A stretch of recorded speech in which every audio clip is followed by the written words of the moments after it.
In this video, we're going to cover college student loans and higher education, how to pay for it. So just wanted to start off with just some general considerations when you're considering pursuing higher education. So just a basic question to start off with. You can ask yourself, is the traditional college route even for you? Actually, first of all, let's define what I consider the traditional college route. So the traditional college route, at least in my conception, is that you finish high school and you immediately start college. And so this has kind of been pushed in society in general as a way of uh, increasing your prospects in life and especially your economic prospects. And of course, there's a social benefit to going to college. So it's just considered this like kind of assumed next step for a lot of people.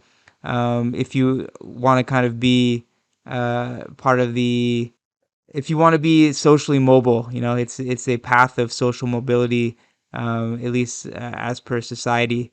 So I would urge you to consider if this assumption about the traditional college path is true. Why is this? Because there are many great ways to make a living without going to college. So school is not for everybody. You can kind of gauge yourself, see how you liked, high school. Were you a good student? Did you enjoy learning, the kind of academic subjects? A lot of people are oriented more towards like real life, or physical world stuff. So there's ways to make a living and a good living without going to college. So what are some examples? So if you don't want to go to college and go through all the kind of other general ed requirements, and you just find going to school to be um, tedious or boring or whatever, or not engaging, if you have certain aptitudes in math and kind of, you think in a structured way, and you are interested in software development, they now offer these boot camps where you basically can attend these very intensive, maybe 6 month training courses where they teach you software programming and software development, and they usually will help you get a job right after that because you'll have the hard skills that employers in the software industry are looking for. So, this is one option if you're interested in software development. And of course, the job that you're going to have on the other end of that is going to be pretty well paid. And once you get that first job and you get experience, then that kind of can carry you for your entire career as a software developer. There's also the trades. So, being an electrician, a plumber, a locksmith, these trades pay very well, and you're gonna have a job for life because they're typically, especially nowadays, it's hard to find labor in the construction industry, especially skilled labor. So, if you have these trade skills, you can make good money. And a lot of them, especially if you go through the union route, you get paid actually during your training period. So you'll enter as a kind of apprentice electrician. They'll pay you something. It's not a whole lot of money, but they're going to pay you while they train you on the job. So you're getting paid actually to develop this trade. So it's very appealing if you like working with your hands and have kind of a mind for that kind of stuff. And again, you don't need to go to college to get into these trades. There are some medical fields where you can basically go to trade school, like a phlebotomist, or there's radiology technicians, and they get paid pretty well. It's a good paying job. You'll There's probably room for advancement in your pay as you get experience, but you don't have to go to college to get these jobs either. You can also start a small business. As a young person, you may kind of lack the confidence and experience, but there are a good number. Having taught at community college, I encounter young people pretty frequently, and a lot of them are very motivated to start their own businesses. So you can maybe take some schooling to kind of get some basic business skills, accounting, etc., and start a small business. You don't necessarily have to go to a 4-year college to start a small business. And in fact, just with the cost of college, instead of spending that capital on tuition, you could, invest it in this business that you're looking to start. Also, it may, if you're not sure what you want to study in college, it may be worth considering to work first, get out in the real world, explore different jobs in different industries that you're interested in, and figure out what you want to do before going to college and investing all the money. So, working first, getting some real world experience, and then, figuring out what you want to do. Is also a route instead of just jumping straight into college as an 18-year-old who doesn't actually know too much about the world, hasn't really worked in industry or at a job, and you're kind of making this decision about your career with maybe not the best information. So, working first can kind of be a mitigant for that. Okay, so another consideration, let's assume that you have decided, yes, I do want to pursue secondary education. Um, when you're choosing a school, it's very important to note the difference in cost between public schools and private schools. Um, public schools are financed by the state. So in California, we have kind of two systems. We have the University of California system, which includes schools like UCLA, UC Berkeley, UC San Diego, and then there's also the Cal State system, which is like Cal State Fullerton, um, Cal State East Bay in the Bay Area, San Francisco State. So anything with this word "state" in it is probably part of the CSU system, which is the California State University. So there's the UC system and the CSU system in California, and then of course we have community colleges, which are typically don't offer bachelor's degrees. The idea is that you go to community college for 2 years and then transfer to a 4-year college, or just get a associate's 2-year degree. Um, so these are all public schools, which are partially financed by the state. So they're typically much cheaper for the student to attend. So one thing that I kind of alluded to here is you can consider going to community college. So on the tier of public schools in California, at least, the UCs are the most expensive. They're still cheaper than private schools, but they're the most expensive private public schools.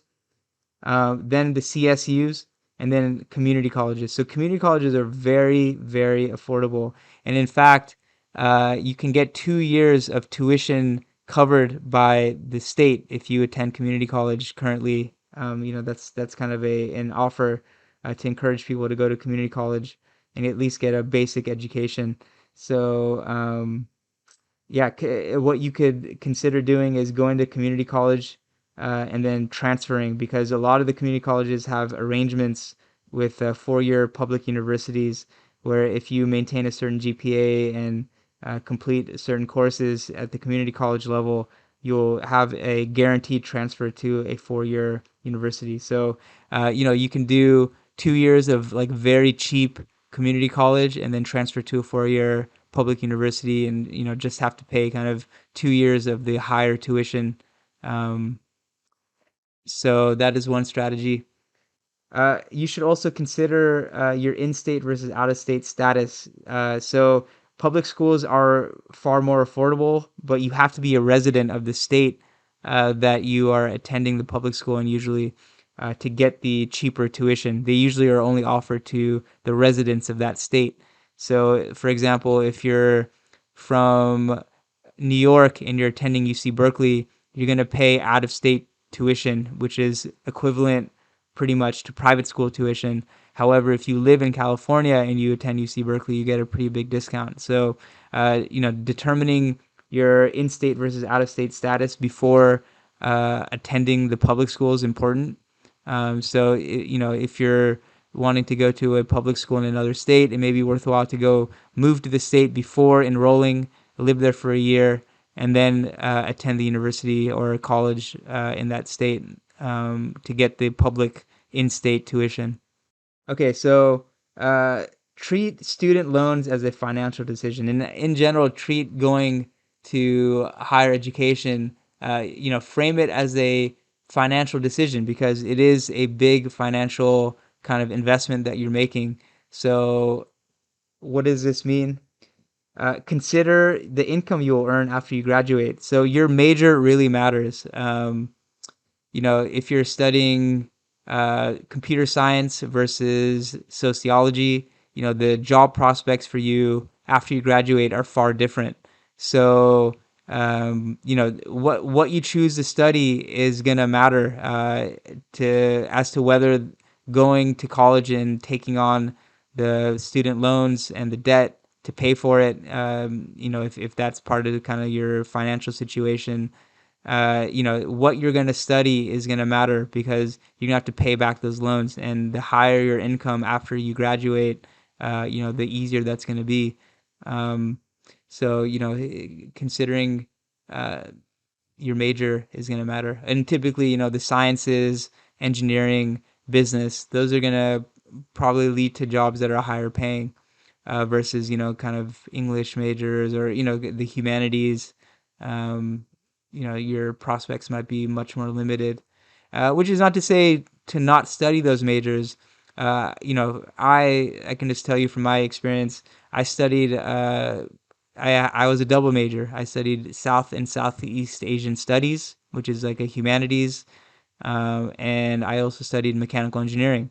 So I kind of had both covered. The humanities, I wanted to do it just out of interest, and also I studied engineering, which kind of led to my career job prospects after I graduated. So you can do both. It's going to maybe be more work, but while you're in university, you can basically just do a double major if you still want to study, a humanities uh, major that maybe is not going to be the most financially lucrative. You can, just take on a little extra work. In some cases, a lot of extra work to do a double major, but it's worth it. It's you're in university probably one time in your life, and it's worth it to maximize that opportunity if you're there and paying all that money. So private schools versus state schools, is the higher cost worth it? So if you have the option of going to a good state school versus a private school, there's going to be probably a pretty big delta, or delta meaning a difference in the cost between the two. So if it's a choice between Harvard, which is private school and the tuition is very high, versus going to your local CSU Sacramento, it may be worth it. I mean, it probably will be worth it to go to Harvard because, the opportunities you have at Harvard, the recruiting opportunities, just the extra boost you'll have in getting hired to get your first job, likely a higher paying job. Is going to be worth it to just go to Harvard, and just the network you'll build at Harvard, of just the peers you'll have, it's probably worth the higher cost. However, if you're, choosing between, a small liberal arts college in California versus, your your UC Davis or something, UC Davis is probably the better school for one, and you're going to pay less. So, it's just consider if the higher cost is worth it for the private school versus a state school equivalent option. And then finally, just what I mentioned before, um, going to community college and then transferring to a 4-year university. That might be if you're, very conscious about the debt and you want to be maybe the most cost effective as possible. That could be your best bet. Um, of course, there is a social element to going to college that you're gonna maybe miss out on.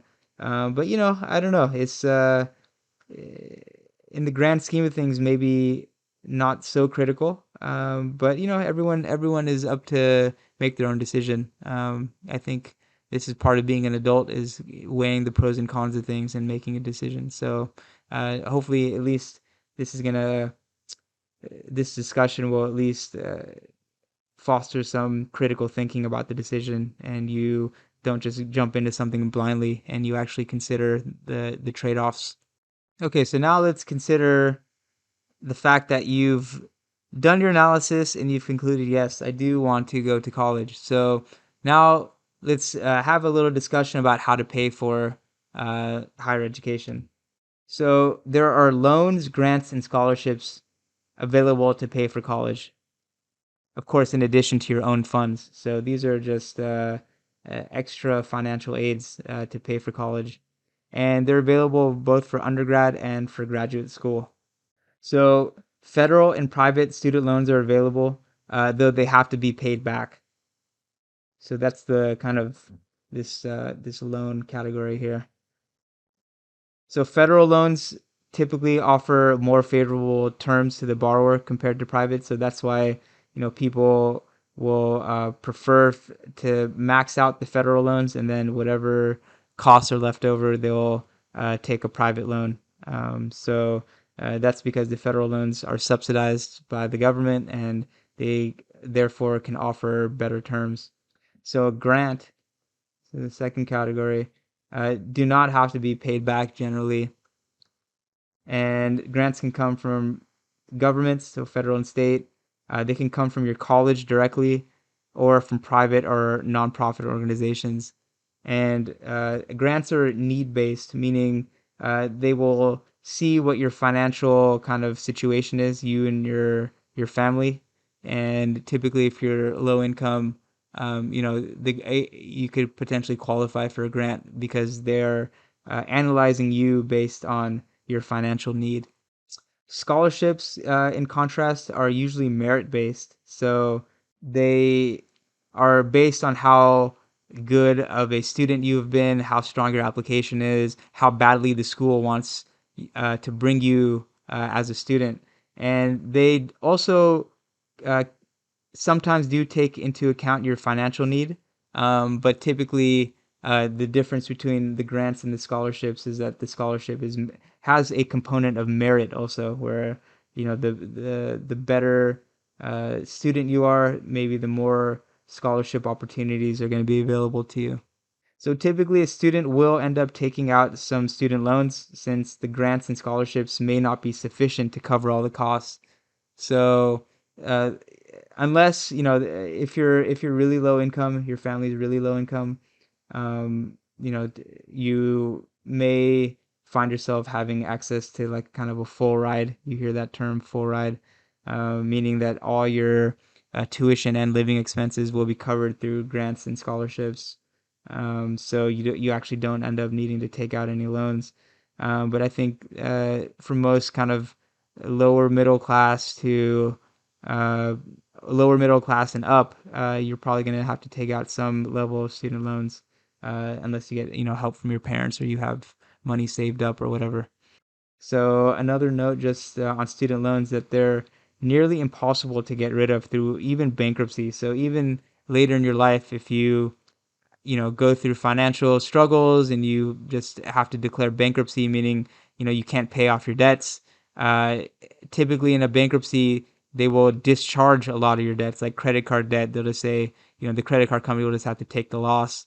But student loans you cannot get rid of through this process. They will just be with you. So and this is for federal and private loans.